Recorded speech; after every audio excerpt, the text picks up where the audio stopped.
Hey guys, Bugcat7 here. Okay, it is Wednesday, November 25th, 2020, and I'd like to thank you for visiting the Stonewall Research Channel here on YouTube. I really do appreciate it. All right, guys. Well, on my channel, we cover some very interesting offbeat topics and entertain some very,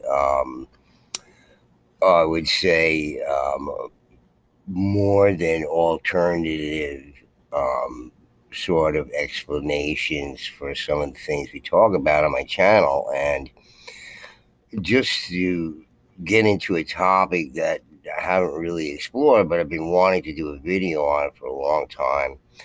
So once in a while, I get into a conversation with somebody. Where it goes, who knows? But we're talking about who is the king of the sea. I often ask people who is the king of the sea to see what they say because, in my opinion, it's certain species, but often people will say the king of the sea is the shark, often the white shark. And I have to say no to them and correct them and tell them that it's orca. Orca is the king of the sea, okay? They're the giant wolf packs of the sea. So orca is more or less like, lion is king of the jungle, but lions don't live in jungles. They're plains cats. And, tigers are, really the king of the jungle. But in any case, just if you know anything about it, is that the orca often kills the white shark. And it's interesting that the orca seems to only eat the liver of the shark, not really interested too much in the rest of the animal. And it's like somebody talking here at this blog here. I noticed that although killer whales are clearly the top predator living in the present oceans, some of them appear to be very picky with their meals. After spending hours hunting down a whale, pretty much the only thing they eat is the tongue. Then there are orcas hunting sharks and eating virtually only the liver. Okay, so you might have heard about this, and I've been interested in this for a long time since they found out about this. But also with other animals such as elephants, going 100 miles to lick certain minerals that are found on these rocks and stones there in Africa. And apparently they sense they need this in their diet. So, I've been interested in nutrition. I was a bodybuilder before and pretty big guy. And, I was just interested in nutrition and everything. And I've been saying for a long time is that something is telling these animals what it is that they need to eat. Okay. Why would they eat these things? Okay. And it's often said about predators. If you want here, if you watch National Geographic or Animal Planet, when the tiger or lion kill its prey, the tiger and lion take the tastiest part first and leave rest to fox, jackals, wolf, vultures to finish. Stomach intestines contain partially digested matter, so the choice vitamins and proteins parts is liver, spleen, kidneys, etc. Okay, so this is, that we're often talking about the nutrition of the giants who apparently are found with these, perfect teeth. And often in these accounts, we've heard of the dentists looking at these skulls, the local dentists looking at these skulls, looking at the teeth in these skulls, and exclaiming that these giants must have been vegetarians. Although I don't believe that because The reason being is because we often find the burials, the grave goods that were left with some of these giant skeletal remains were these giant harpoons. Okay, so we're talking about people who are, perhaps seafaring culture, even though it's much inland that some of these burials are, uncovered with these large harpoons that are too big for present day human beings to handle. Okay, but why harpoons are way inland? And of course, the face of the earth looked different in the ancient past with, these the inland lakes and oceans and all this kind of other things that may have been going on in the ancient past, may have contained animals. And of course, the animals from the Pleistocene into the early Holocene were some bizarre, giant animals that lived at that time period that slowly died off. All these giant species have gone over in this channel with the megafauna and some of the other small. You hear all about the megafauna, but a lot of the smaller animals, the lesser animals that were not, the megafauna refers to those animals that weigh over a certain amount, and the ones that don't weigh that, but are also went extinct at that time, often referred to as a giant this or a great that or whatever it might be. You never heard about them, but there's lists upon lists upon lists of those sorts of lesser animals, but were also giant, have some relatives that live today that are much smaller.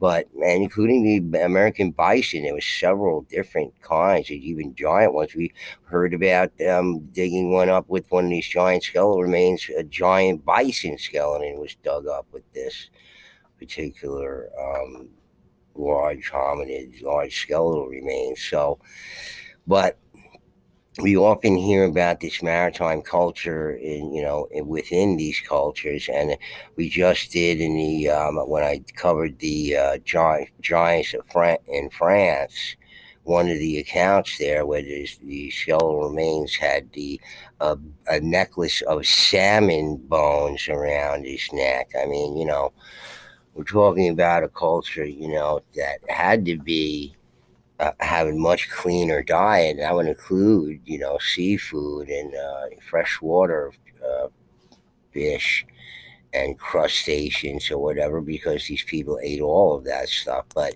you can see, Victorian era teeth. Okay, this is the people in the Victorian era, right? It was in 1800s, there, late 1800s. Not really talking a long, long time ago. Dental health was atrocious. Is Queen Victoria there? Or one Queen, yeah, with the fake teeth, and the people's teeth were atrocious. So how did the giants there have these perfect teeth in these skulls? Their diets obviously had to be different, and it probably, you know, and hence the, in my opinion, all the deep reverence for the land animals, that these animals that, and there were so many millions of bison here, even when the white man took over the American plains. There's still tons of them, even though the American Indians had been here, but wiped out mostly by disease. And had 100 years for these bison to build up or whatever. But it's just they were slaughtered by the millions there out on the plains, the hundreds of thousands and whatnot.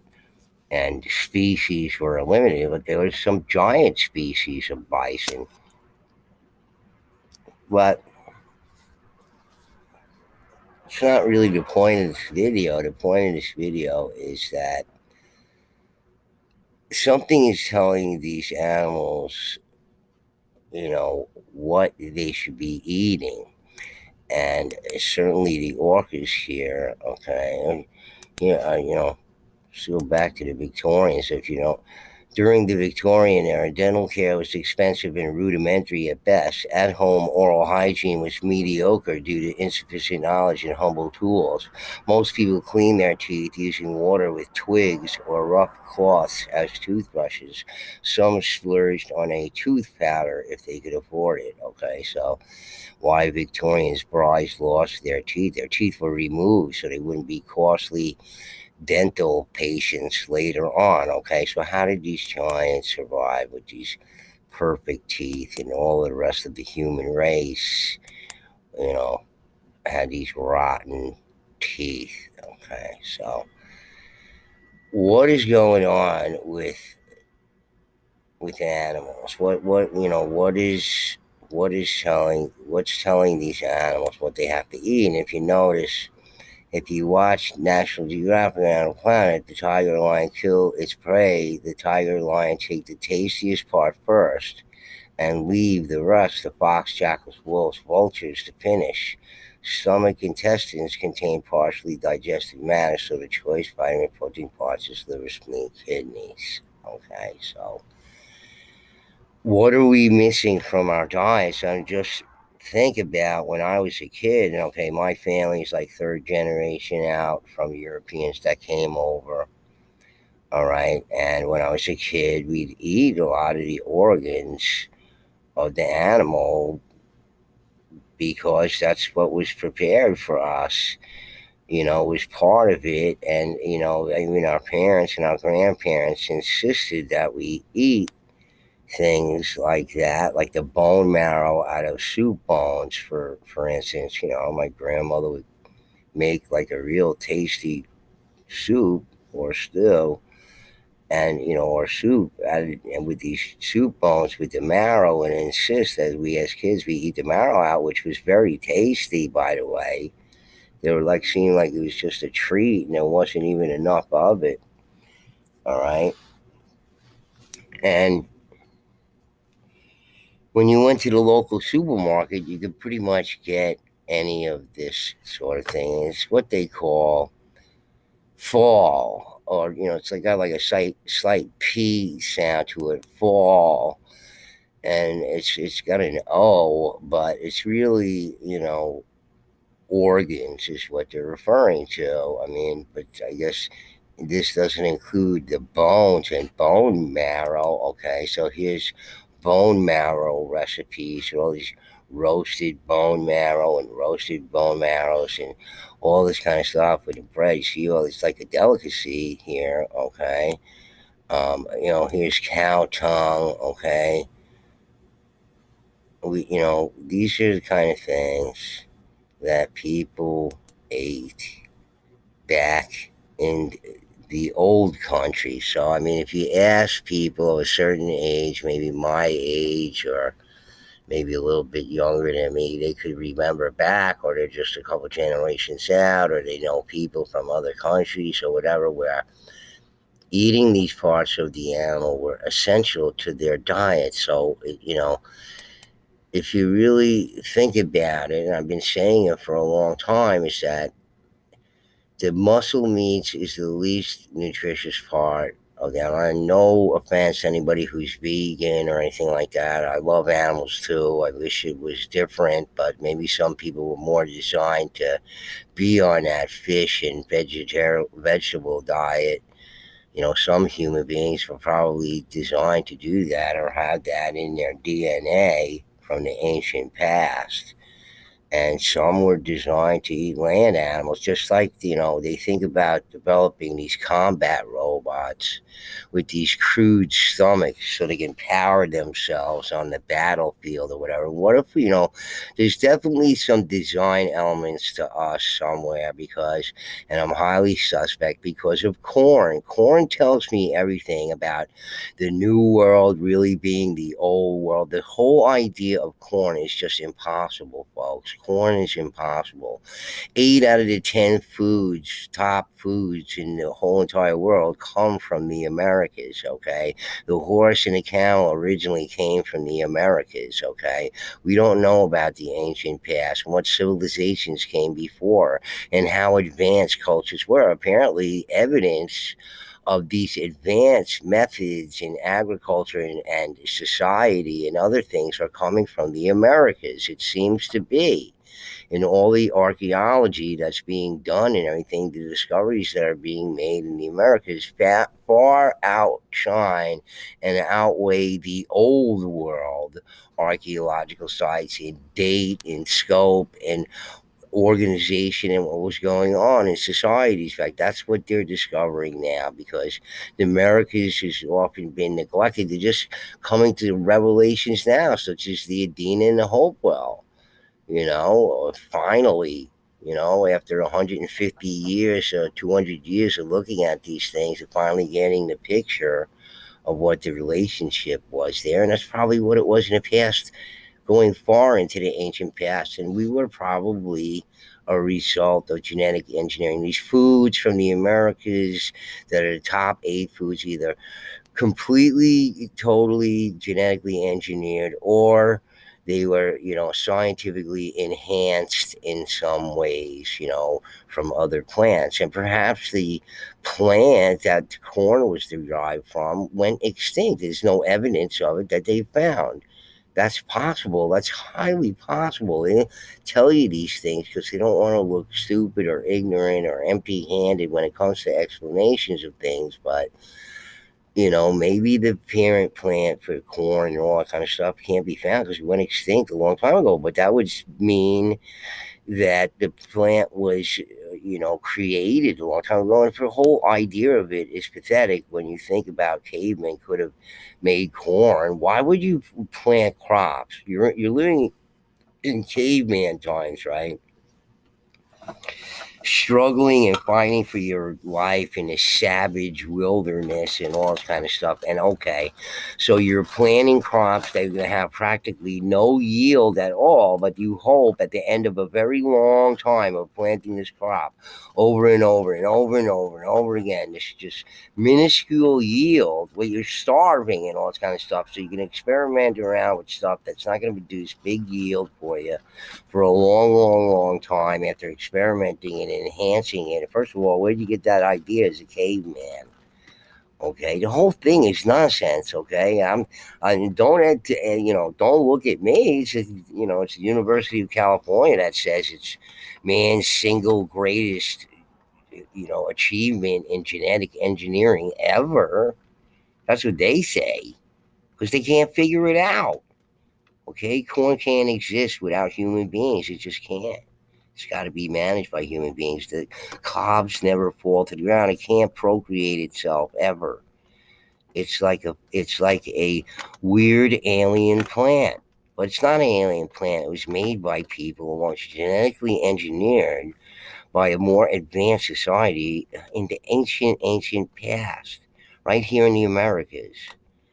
Okay, and everybody knew about corn and everything else in the past, and everybody's been coming to the Americas back and forth a million times. But just to talk about this, okay, so look, many of you who came, who's, a few generations back, people came from other parts of the world can tell you what they were eating, and they're eating all a variety of animals, a variety of things. Okay, and again, I apologize to all the vegan people and everything. I love all the animals and everything, but I think that we were designed to eat these things. Our bodies were designed. Some of us are, maybe some of us aren't. I don't know, but I think one of the reasons why we're very unhealthy, so you would think our, advanced medicine and everything, it seems to me they're just managing our health, keeping us alive like artificially, whereas we really just, expire and die if they weren't keeping us alive, like the soil out there that they say in the middle of the country here, that if they didn't add fertilizer to it, you couldn't grow anything in it. It's like inert.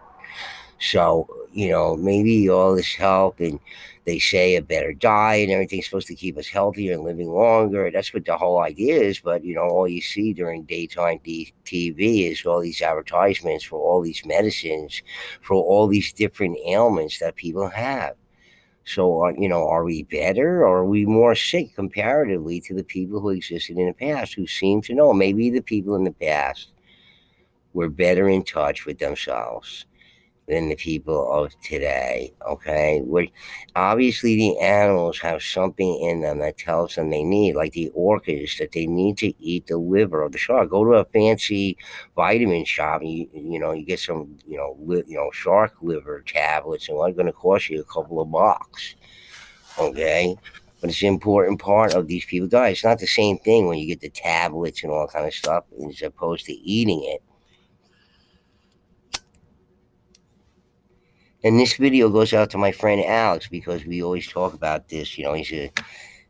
He likes these guys who are like anti-vegan guys and into meat and all this kind of stuff. They have a right to say whatever they want to say. Perhaps all of these domesticated animals are not really domesticated, but more like scientifically enhanced beings, or perhaps genetically engineered. Nobody knows who domesticated was. They could say all these things all they want.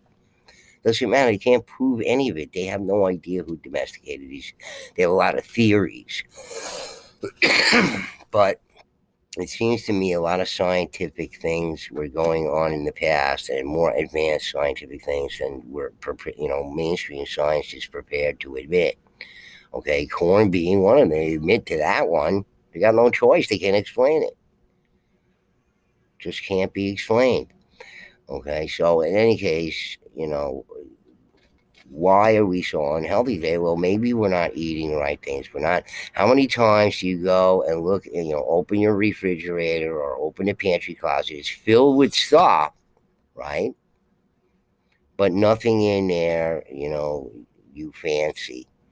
Okay, because your body is trying to tell you. Think about women who are pregnant, right? They always joke about it. They have these cravings, right?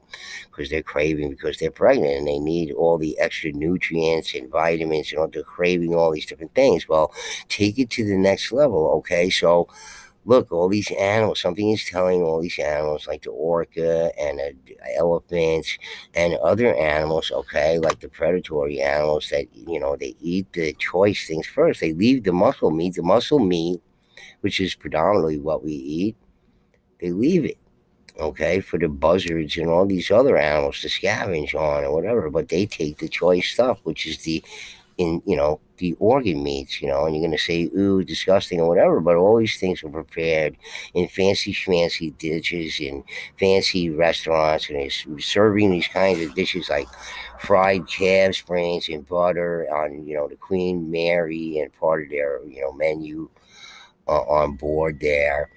Okay, so listen to what this article says and just keep an open mind about it. Okay, we talk about diet, like the diet of the giants, whatever. Okay, that was the giants, but we're different people.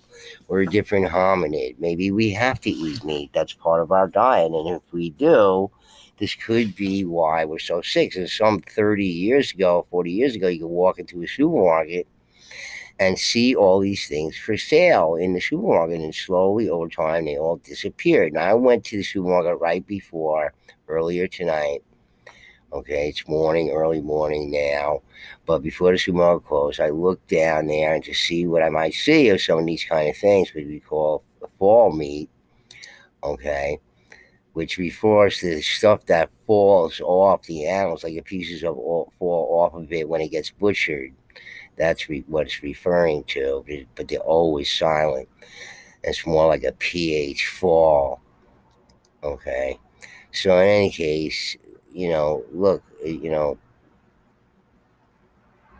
these, there's a reason why the people from the different places around the world have been carrying on eating these things and practicing these type of culinary things. Okay, have these culinary traditions of eating these things for a reason. And like I said, you could go into a supermarket 30, 40 years ago and find all these things. Now you can't.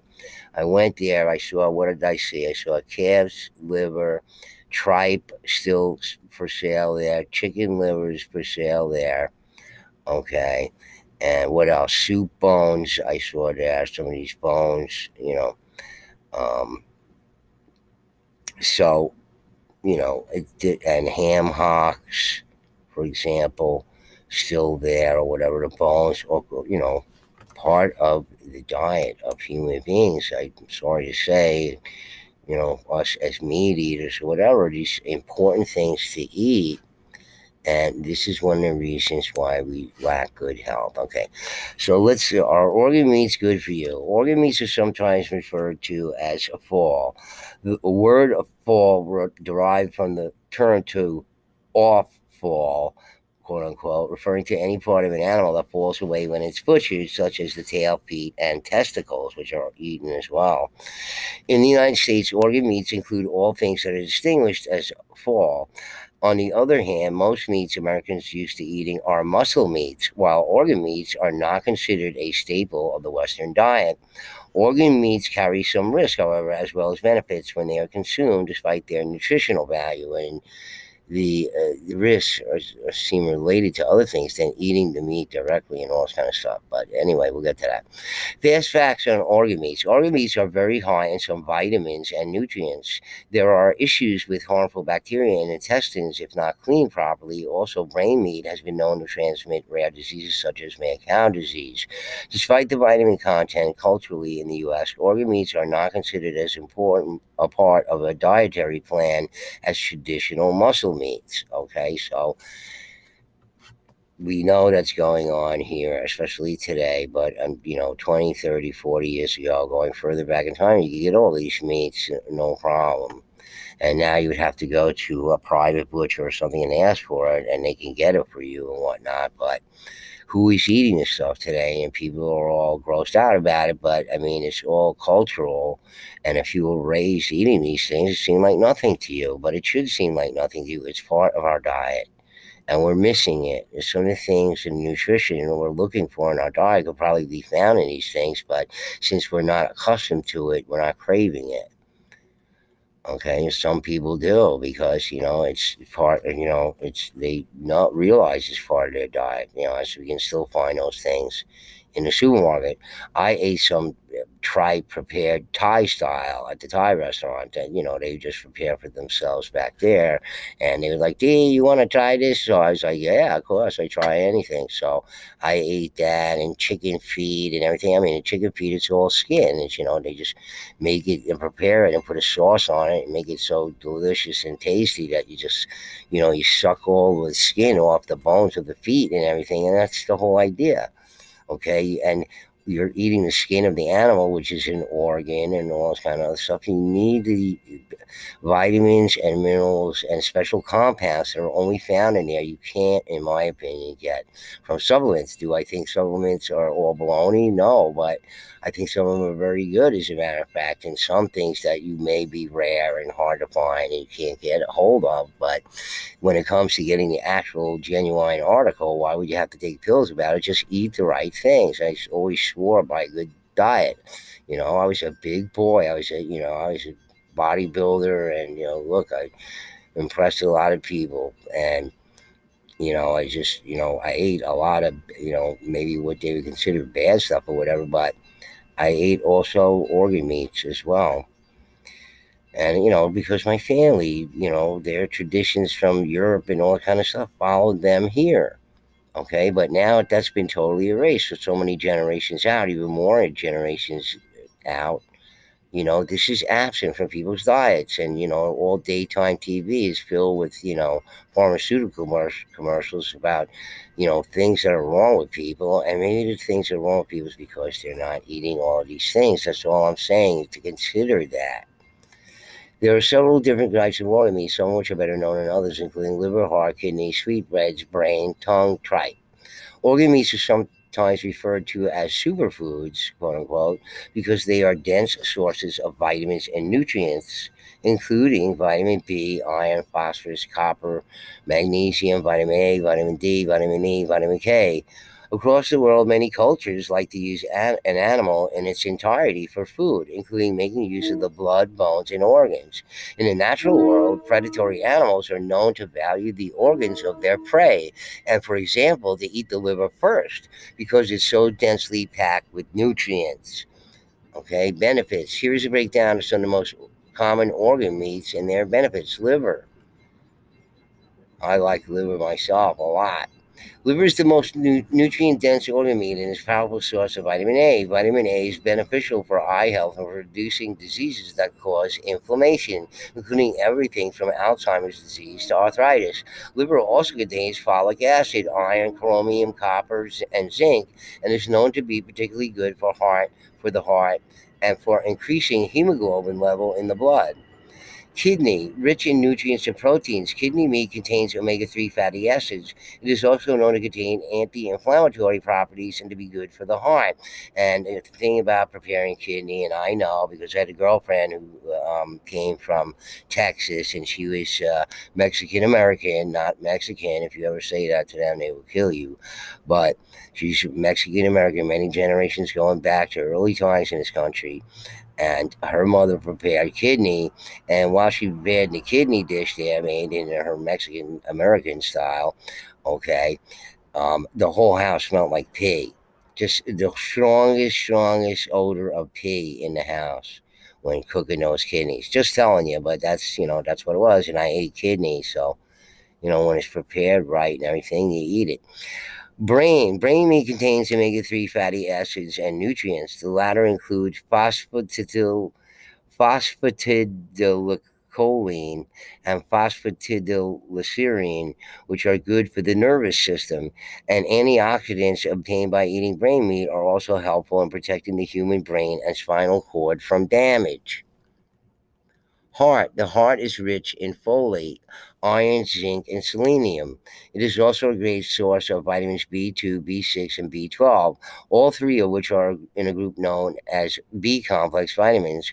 B vitamins found in organ meats have a cardioprotective effect, meaning they protect against heart disease. Okay, so the B vitamins found in organ meats and the B vitamins found in the capsule are two different things, folks. Okay, just like the difference between caffeine in black tea and caffeine in coffee. The two caffeines are similar in the fact that they're caffeines, but they're slightly different, okay, because they only occur in that particular kind of plant, okay, and not in any other. There's slightly different vibration to them, you understand? So this is what I'm talking about. We have this veil. It's preventing us from letting our bodies tell us exactly what we need to eat. Some of it comes through the cravings that you have and everything, but they're not focused. Okay? It takes some practice to do this kind of thing. This is all I'm saying to you, to consider these things, okay? And what people have been eating for millennia. Okay, the people who came from Europe, your ancestors and my ancestors, were eating for millennia all these things. That's why all these dishes for these meats have come down over the centuries, over the millennia. You have to eat these things. They're an essential part of your diet. And you're missing them. You don't eat them in the muscle meats. You're not getting them in the muscle meats. Muscle meats are the least nutritious. The least nutritious, not the best nutritious, the least nutritious. Okay, so think about it. All right. B vitamins are also associated with maintaining healthy blood pressure, reducing high cholesterol, and forming healthy blood vessels. They are beneficial to the brain and have been found to reduce the risk of Alzheimer's disease, dementia, depression, and anxiety. Heart meat is also a great source of coenzyme Q10. CoQ10. This is an antioxidant and can help treat and prevent certain diseases, particularly heart disease. CoQ10 has been shown to slow down the aging process and improve energy levels. Okay, tongue meat is rich in calories and fatty acids, as well as zinc, iron, choline, and vitamin B12. This meat is considered especially beneficial for those recovering from illness or for women who are pregnant. Folate is the vitamin in organ meats considered beneficial for fertility and for helping avoid fetal defects in baby, such as spina bifida and heart problems. In addition, vitamin B6 can help during the morning sickness phase of pregnancy. Okay, so look, we have tongue in our diet. Okay, here's cow tongue dishes prepared so many different ways. Okay, why are they prepared so many different ways, and why have people been eating beef tongue? Because there's something in there that's necessary.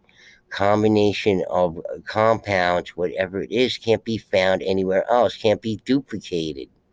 Okay, and people have been eating these things for centuries because they taste good.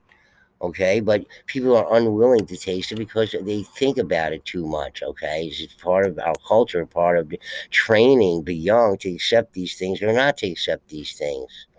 Okay, and it's part of family practice going back millennia, back into the far distant ancient past. For at least Homo sapiens, to their beginnings, whenever that was, okay, programmed to eat this red meat or whatever the heck it is, all right, unlike the giants who are doing a different thing, Okay, mostly maritime meats, kept their teeth clean. Okay, so just I'm asking you to think about these things.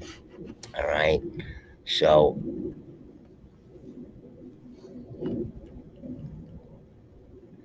here they talk about the risks. Okay.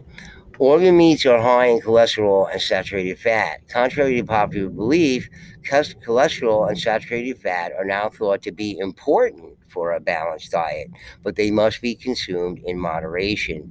The United States Department of Agriculture's USDA dietary guidelines state that saturated fat should be limited to 10% or less of an individual's calories. Maybe, maybe not. Everything was just, you have to hear what your body is saying. Don't listen to anybody else. I don't care what anybody's saying, any kind of diet guru or blah, blah, blah, blah, blah. I've been saying this for a long time since I was a bodybuilder, okay? Your body tells you what you need to eat, what to eat next, whatever it is, oranges, apples, beans, doesn't matter. Your body can tell you what to eat. You often get cravings for these things. Well, there's a good reason for that, okay? But it's a very crude rapport that we have with our bodies. So if they're telling us precisely what to eat, and we have been culturally introduced to these things like we should have, like all of our ancestors were for thousands and thousands and thousands of years, okay, we'd be eating these things now, okay? Why did people in the past have less incidence of illnesses that we have today with all this medicine and everything else? Okay, there's something else going on. We can talk about that later, but let me read the rest of this to you. Okay. However, for adults who need to lower their cholesterol, the American Heart Association recommends that saturated fat should not make up more than 5 to 6% of daily intake of calories. But it's there, and you need it because your brain is made out of cholesterol, and you need cholesterol. It is also widely believed that people who have gout should avoid eating organ meats as they contain purine, a molecule associated with gout flare-ups. So now, isn't that very interesting? This specific type of molecule associated with gout flare-ups is associated with eating these meats. Okay, so what we frequently say is that another reason why we are not well and don't get good nutrition. A lot of the meats we are eating are been dead for a while. Like we use these processed meat, cold cuts, and everything. They've been dead. It's not like you're eating it today. Like my grandmother, who grew up in a farm in Washington State, was the last one to pass away out of all my grandparents. The other three grandparents grew up in New York and all died before her. She lived a long time. She grew up on a farm and they ate the animals that they were raising over there. Okay. She was exposed to this kind of diet. Okay. When you eat the animal, you kill it right then and there, like a chicken, for example, and you're going to eat it right then and there. Okay, if you could, if you slaughter some other animal, you'll be eating it right away. But other methods to preserve the meat, and certainly in Washington State, there was plenty of salmon, and they smoked salmon up there. We learned that from the Indians up there, where they figured that out. Okay, so way inland, you could have all this smoked fish going inland, boy. And I love to eat smoked fish. I don't know about anybody else, but boy, that smoked fish tastes great, especially smoked salmon. Oh, real good. Okay. So in any case, and a lot of fish in your diet, it's a nice clean diet. Okay, might preserve your teeth because the meat is different than regular meat. Red meat, it gets stuck everywhere. Furthermore, there can be concern that animals have been exposed to toxins and pesticides will have toxicity in their organs. It is important to remember, however, that while organs such as the liver and kidneys act as filters for toxins that enter the body, they excrete those toxins and do not store them. So they get rid of the toxins. That's why it's safe to eat these things. They're getting rid of the toxins. They, even though they filter them out, it has to go and pass out of your body. You just can't collect there forever and ever, ever, ever. Okay, things like your gallbladder collect those things, but then they eject it. But then you get stones in there from probably drinking a lot of black tea. Even though I love black tea and I drink a lot of black tea, I probably have big giant stones like the size of dolmen inside my kidneys and my gallbladder. I'm sure of it because I got those kind of problems with my insides. But so that's the story with that. A lot of people say, "Oh, well, you're going to eat the kidneys, livers, or whatever it is. Those are the filters. They got all the toxins in them." No, they get rid of the toxins. That's obviously part of their job. What they do is they pass it into the urine, into the feces, whatever it is, and it's constantly getting rid of these toxins. Okay. Organ meat quality is vital to know the animals whose organs are being eaten or raised for slaughter. That's right.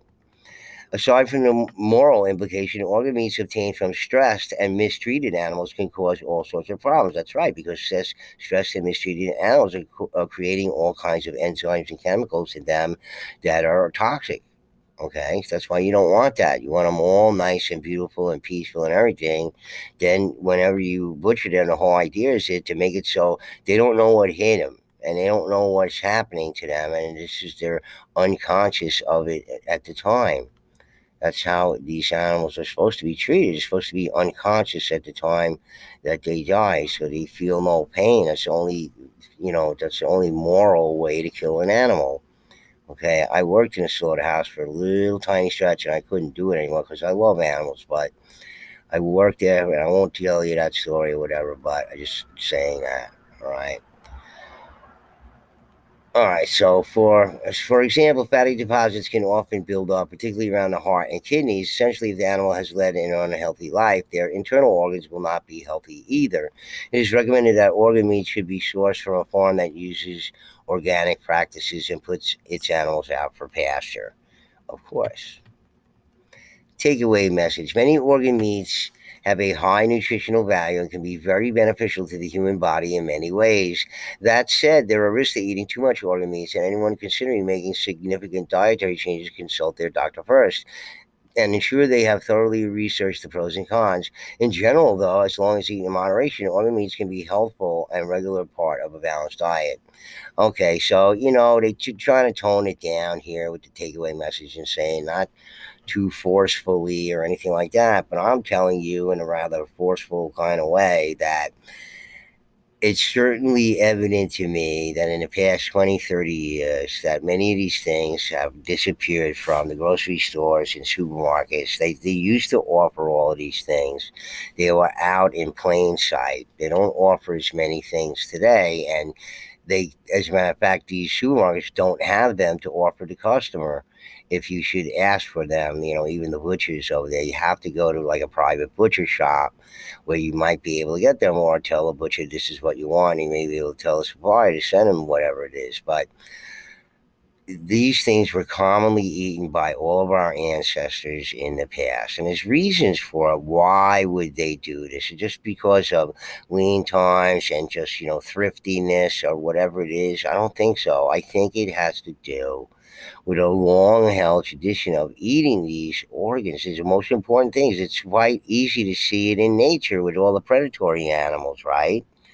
So we understand these things. We observe these things. We understand these things. This is why these dishes have come down and these culinary practices have come down through the centuries, through the millennia, because the vitamins and minerals and compounds that are be found in the organ meats are important to our diets.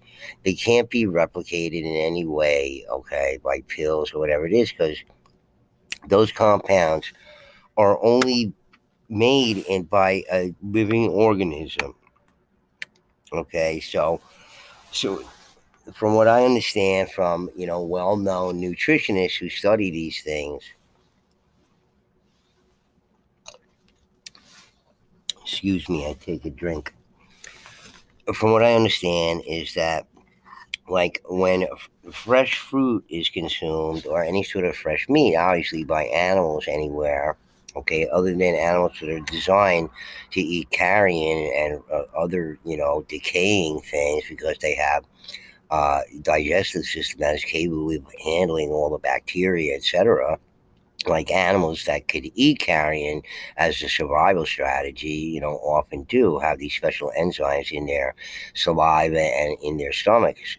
Birds certainly have the strongest stomach acids, among all the animals because they digest seeds often, many of them, and that hard shell casing needs to be broken down. But there's a reason. There's something to. We have the veil. That's the problem. Is that we have created this intellectual veil. This is part of our intelligence. This is part of one of the dark side of our intelligence. Is we have the veil. We overthink things. We overanalyze things. We um, you know, ruminate about things, and we think things too much, so what we're trying to do is, overcompensate for these things, and we don't quite understand our own behaviors because we don't practice these things now, and we're not offered these things, and these things are reviled in some ways by people. So I think that people are getting more and more illnesses is because it's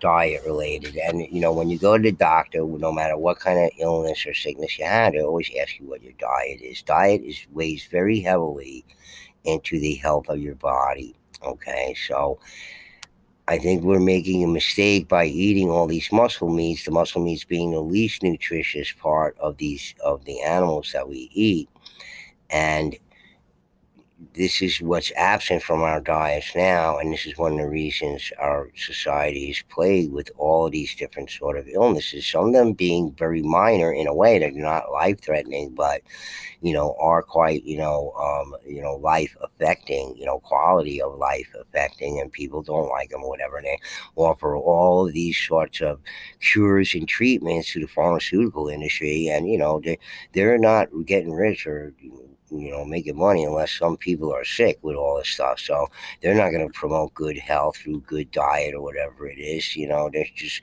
they may be involved with all this artificial stuff, but I don't think these, like I said, these nutritionists say when these plants and animals are eaten in nature or whatever, they contain these compounds that only exist for a short period of time. While the animal is living, they exist, and then after they die, or plant, after it's deceased or picked off the vine, a fruit or whatever it is, they don't have this connection to the main plant anymore, and these compounds in them disappear and decay over a short period of time. If it's not consumed within that period of time, then you're not going to get the benefit of those compounds. Okay, if it's 24 hours, 48 hours later, you consume whatever it is, apple, orange, whatever, they contain a complete set of the compounds that were offered to it as it was picked off the branch of the plant that it came from. See, this is the theory behind these things, okay, and it makes a lot of sense.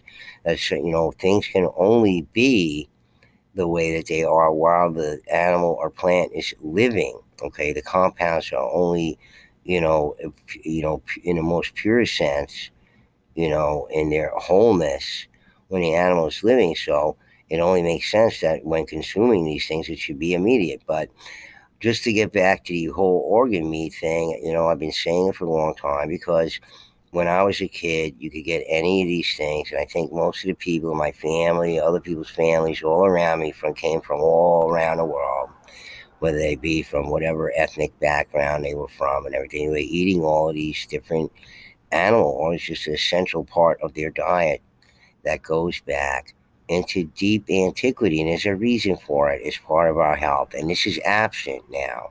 It's been largely absent for the past 10, 20, 30 years.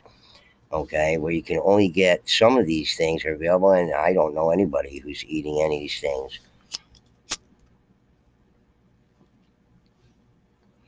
But as I said, I went to the supermarket there. They had calf liver, they had tripe, they had chicken liver, they had the soup bones, they had the ham hocks, and other things. But that's a fraction of what they used to carry in the stores. You get beef tongue and everything. I used to chase my ex-wife around with the beef tongue in the supermarket because she was repulsed by it. So, when we were walking down the aisle, I would grab it and lick her body and make slurping noises, but it would freak her out. I'd pull all kinds of wacky stuff like that on her and other ladies. But in any case, guys, I just figured, look, let's talk about this, and it's clear that in the animal kingdom, the animals eat all of these, animals that the predatory animals eat the organs. The orca is only eating specific things. It's telling it it's got to eat the liver from the white shark. Why is it telling it that? The their body is telling them what to eat, and they can hear it. Okay, our body's trying to tell us what to eat, and we can't hear it because we haven't practiced it. It takes practice because of all the distractions we have in our lives that are offered to us in our lives, in a completely distracted society is what I call it anyway. So just think about these things. That's all I'm suggesting to you. All right. Okay, this is why I want to cover this. You're not going to hear this anywhere on YouTube or anything else. Okay, as far as nutrition is concerned, I really believe that if you eat properly, whatever it is, your body will be able to be fully functional to defend itself against all these horrible diseases and things. Okay, we lose sight of this. Maybe it goes, probably goes like a sine wave up and down over the centuries and millennia and all this kind of stuff, but it seems to me just observe what the animal behavior is, and it's going to tell you what you should be doing as well. Okay. So anyway, with that, guys, I hope you enjoyed this little discussion about nutrition and health, and what we might be missing here, and might not be understanding what our diet should truly be. And just, consider it. Just consider it. That's all I'm saying. Anyway, guys, if you like the video, please hit the like button. If you're not a subscriber, please do subscribe, because we talk about all sorts of different ideas on this channel that you just never heard about anywhere. All right, guys. Anyway, Bugcat7 signing out, and happy Thanksgiving and peace.